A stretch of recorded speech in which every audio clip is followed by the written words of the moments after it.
Hi and welcome to another Watch Geek video. Today we're spending some time with the Boderry skeleton watch. To be honest, the first skeletonized watch that I actually like the look of.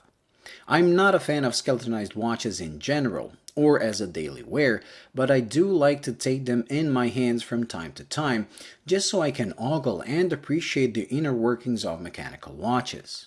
They're also great for showing and explaining people how everything works inside, but for wear, I always find them difficult to read and somewhat flashy with shiny silver and gold bridges and parts. Once I opened and took a look at this one, I thought to myself it might be the first skeletonized watch I would actually wear, and it's all down to the fact they IP coated the bridges in black. This small detail transforms the watch to such a great degree that I keep asking myself how come more brands don't do it. It removes the flashiness and makes the watch appear more expensive than it is, especially when you notice the brushed finish on top and the polished bevels on the side. It is amazing how good a watch that costs less than $200 can be finished. Yes, under macro you will find flaws, but to the naked eye, this looks amazing. The movement used is a Hanshu 7570 that beats away 28,800 bph, comes with both hacking and hand winding, and still manages to keep 72 hours of power reserve. With specs like these and the finish of the movement, you start asking yourself, are more premium movements really worth it? And why would some brands opt for a boring and spec-wise inferior Seiko or Miyota movement for the same price? Sadly, you get your answer very soon, just as I did. Because if you take a closer look, you will notice the small seconds subdial is not moving.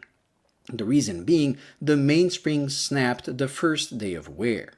Something similar happened to a couple of Starking watches I had, only there the gear that's supposed to stop the mainspring from unwinding got grinded within a week.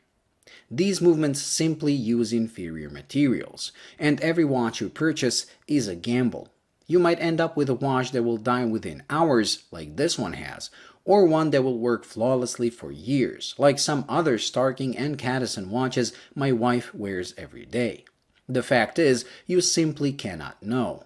And that is why getting a watch with a run-of-the-mill Seiko NH35 or Miyota 8200 movement is a smarter choice, even though compared to them, this movement gives a hot horology look and feel. It really makes me sad, as I really like the look of this, and not only the movement, but the whole package. With a 40mm diameter and a very Rolex-looking case shape, this sits beautifully on my 6.7-inch wrist. I even like the IP-coated case, even though I'm not usually a fan of them, but on this, it just kinda works with the IP-coated movement. The polished bezel is there to stop everything from becoming too boring, and the orange suede leather makes the watch pop even more. It is really a well-designed watch. Should you buy one, it has to be your decision. Maybe you will get a flawless one that will serve you for years, but you could also end up getting a lemon. So make sure you get one covered with warranty, so you can exchange it if something goes wrong.